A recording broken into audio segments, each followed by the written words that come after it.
Pendidikan pada dasarnya bertujuan untuk mengembangkan karakter dan kompetensi murid. 3 komponen penting dalam pendidikan meliputi kurikulum, pembelajaran, dan asesmen. Asesmen diperlukan untuk menilai efektivitas pembelajaran dan ketercapaian kurikulum. Informasi dari asesmen nasional dapat dimanfaatkan untuk memperbaiki proses pembelajaran. Dengan demikian, asesmen nasional tidak dirancang untuk menghakimi sekolah atau melakukan pemeringkatan sekolah.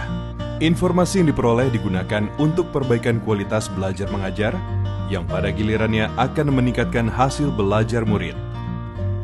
Asesmen nasional dilaksanakan dengan menggunakan 3 instrumen, yaitu Asesmen Kompetensi Minimum atau AKM, Literasi, Numerasi, Survei Karakter, dan Survei Lingkungan Belajar. Komponen asesmen kompetensi minimum terdiri dari literasi membaca dan numerasi. Literasi membaca adalah kemampuan untuk memahami, menggunakan, mengevaluasi, merefleksikan berbagai jenis teks untuk menyelesaikan masalah dan mengembangkan kapasitas individu sebagai warga Indonesia dan warga dunia agar dapat berkontribusi secara produktif di masyarakat.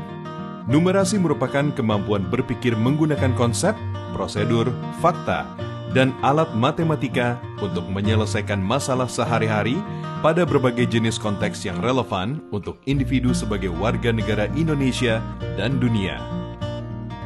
Instrumen kedua, survei karakter, dikerjakan oleh murid untuk mendapatkan informasi hasil belajar sosial emosional.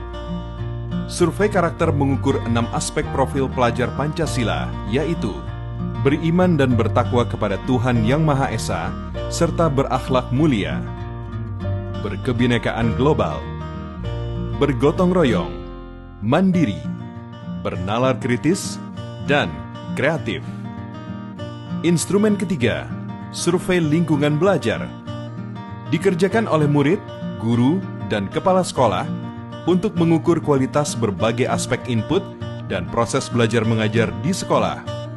Survei lingkungan belajar mengumpulkan informasi tentang kualitas proses pembelajaran dan iklim sekolah yang menunjang pembelajaran. Asesmen nasional dilaksanakan kepada murid, guru, dan kepala sekolah di setiap satuan pendidikan. Murid akan mengikuti asesmen kompetensi minimum, survei karakter, dan survei lingkungan belajar.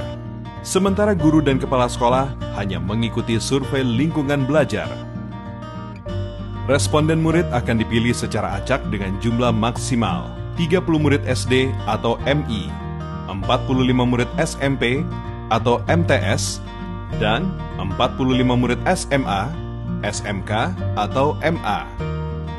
Sementara responden paket A, B, dan C adalah semua warga belajar yang mendaftarkan ujian kesetaraan pada masing-masing paket, yaitu ujian kesetaraan paket A untuk kelas 6, paket B untuk kelas 9, dan paket C untuk kelas 12.